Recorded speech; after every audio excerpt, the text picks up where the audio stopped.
no Alerta Geral. Bate-papo político com os jornalistas Luzenor de Oliveira e Beto Almeida. A população do município de Ocara vive expectativas para os resultados da audiência pública na Justiça Eleitoral a ser realizada hoje sobre denúncias contra a prefeita do município, Amália Lopes, na campanha eleitoral de 2020. As denúncias são graves, como conta o nosso repórter Edinardo Lemos. Uma ação do Ministério Público, mais duas da coligação Ocara em boas mãos, chapa derrotada na última eleição, serão apreciadas nesta quarta-feira pela juíza doutora Cíntia Pereira Petri, na 67ª Zona Eleitoral em Aracoiaba. A população de Ocara vive uma expectativa sobre qual será o posicionamento da Justiça em relação aos processos reunidos em uma AIGE, Ação de Investigação Eleitoral, todos contra a prefeita reeleita Amália Pereira. Os processos acusatórios passam desde abuso de poder econômico ou de autoridade, o uso indevido das mídias sociais durante a campanha. E um dos casos que mais chamou a atenção é um processo público envolvendo a captação ilícita de sufrágio, onde a prefeita Amália Pereira é acusada de coagir uma servidora contratada sob a ameaça de que, se ela não votar em seus candidatos, não há como mantê-la no emprego, inclusive com áudio mostrando essa abordagem e que está em poder da Justiça. Além de outros processos que estão em segredo de justiça, tão graves quanto os outros já conhecidos da população de Ocara.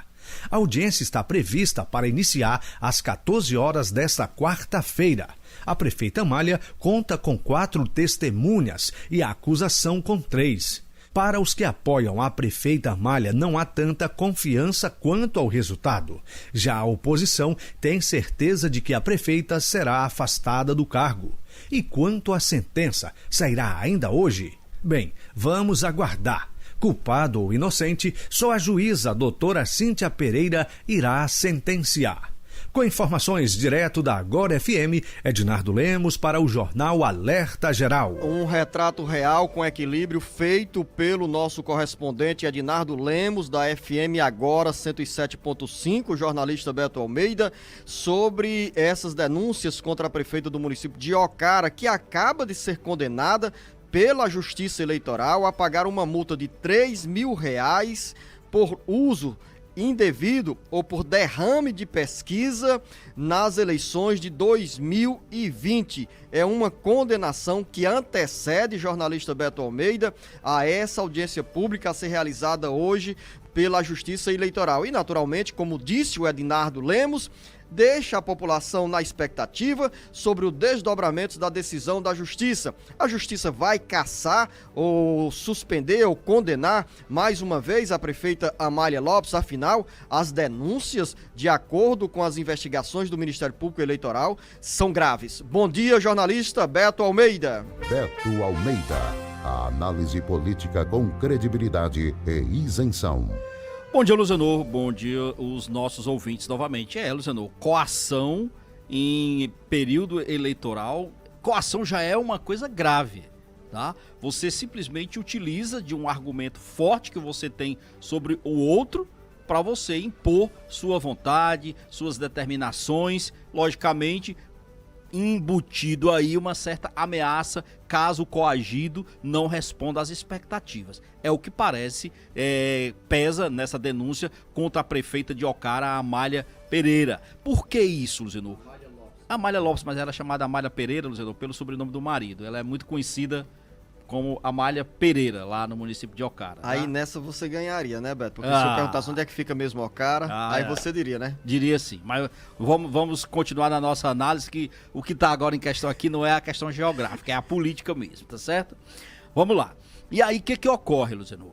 Essa questão aí da prefeita Amália preocupa, porque parece que segue um roteiro que pode trazer dissabores para ela no futuro. E quando eu falo no futuro, não é um futuro distante, não. É um futuro agora, breve. Até porque, na realidade, o que existe aí são duas ações com o mesmo teor do caso de captação ilícita de voto, de coação, uma do Ministério Público e outra da coligação que foi derrotada. Então a prefeita Amália vai ter que se municiar de boas justificativas, de boas explicações para poder convencer a juíza da 67ª Vara Eleitoral de Aracoiaba, que é quem está analisando, quem está julgando essa ação de investigação judicial eleitoral e se safar desse problema. Dizem, eu não estou falando que existe, dizem que nos autos existem, por exemplo, alguns diálogos gravados, alguns áudios e que também existem provas, outras provas que não apenas os áudios. Então é preciso muito mais do que um bom argumento, do que um bom discurso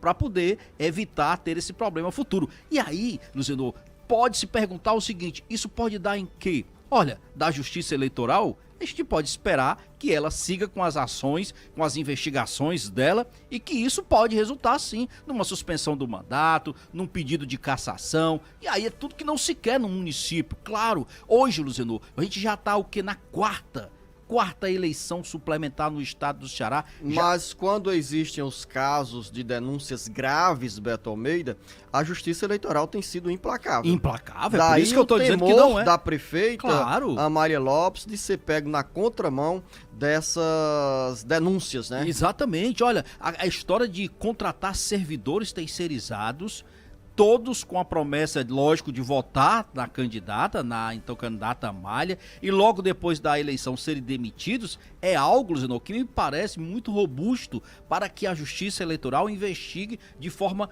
profunda esse tipo de denúncia, esse tipo de investigação. E aí quando você diz, traz preocupação? Claro que traz. A Justiça Eleitoral tem demonstrado aí com provas de que não tá para brincadeira, que se for o caso, pede sim afastamento, que se for o caso, recomenda cassação e quem sabe aí isso possa evoluir para outros problemas indo parar na justiça lá em Brasília, no Tribunal Superior Eleitoral. Como eu falei, que me antecipei aqui ao jornalista Beto Almeida, falando também sobre uma multa aplicada à prefeita Amália Lopes, então candidata à reeleição em 2020, a decisão é a seguinte: a Justiça Eleitoral determinou uma multa de R$3.000 à coligação O Progresso Não Pode Parar e à prefeita reeleita Amália de Souza, ou seja, são R$3.000 em multa para cada um, para a coligação e também para a prefeita reeleita. É ruim, mas essa multa é fichinha, Luciano, perto dos problemas que a prefeita Amália pode ter ainda pela frente.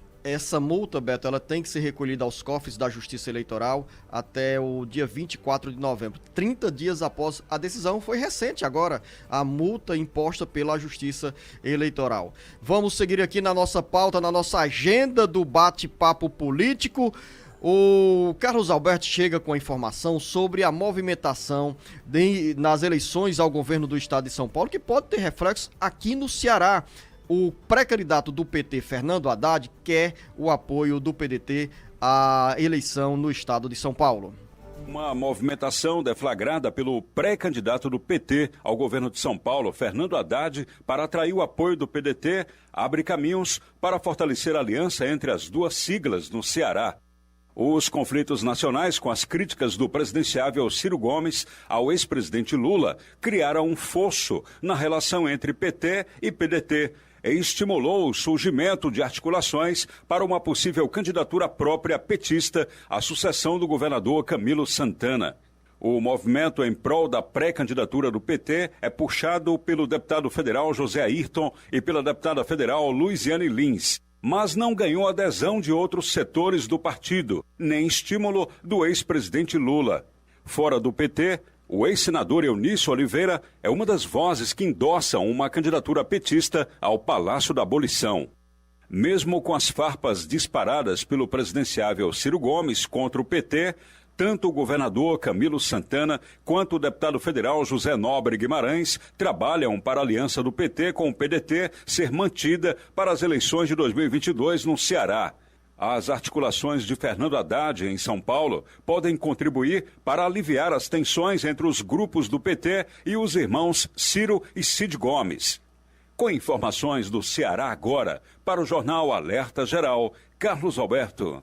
Olha só, Luciano, essa, vamos dizer, declaração do Antônio Neto, que é o presidente do PDT em São Paulo, ela, de certo modo, não chega a ser... Qual foi mesmo a declaração, Beto? Porque você entrou no assunto sem falar qual é essa declaração. Não, eu não entrei no assunto sem falar, não. Eu estou já comentando exatamente a entrevista, aliás, a matéria do nosso correspondente. Ele colocou exatamente isso, que o PDT de São Paulo, o Diretório Estadual de São Paulo, não concorda com a tentativa de aproximação de Haddad no governo de São Paulo, que é o petista, que é candidato do PT ao governo de São Paulo. Haddad está tentando atrair a aliança com o PDT em São Paulo, mas ele disse que não concorda. Por que não concorda o pedetista? Porque ele disse que só faria sentido essa coligação em São Paulo, PDT-PT, se nacionalmente o PT apoiasse a candidatura de Ciro Gomes à presidência da República em 2022. É claro que isso tem um efeito que eu diria imediato, ameniza um pouco o clima tenso que existe entre o PDT e o PT. O PDT é mais por conta das palavras, das críticas de Ciro Gomes a Lula. No entanto, Luciano, é claro que quando o Antônio Neto diz isso, ou ele está querendo aqui valorizar, como se diz, a etapa de negociação, ou está querendo também dizer o seguinte: não tem espaço de fato para uma tentativa de coligação em São Paulo que una PDT e PT. Aqui no Ceará, o reflexo imediato é que isso coloca muito claramente: perde força quem defende uma candidatura própria do PT aqui no estado do Ceará. A tendência é que nós tenhamos realmente a repetição dessa aliança para o ano de 2022. E daqui a pouco, dentro do bate-papo político, a tensão que marca, ou as tensões que marcam o ambiente dos bastidores políticos na reunião do PL, que vai discutir a filiação ou não do presidente Jair Bolsonaro. E teve briga, e teve baixaria, tudo isso pelo WhatsApp, Luciano.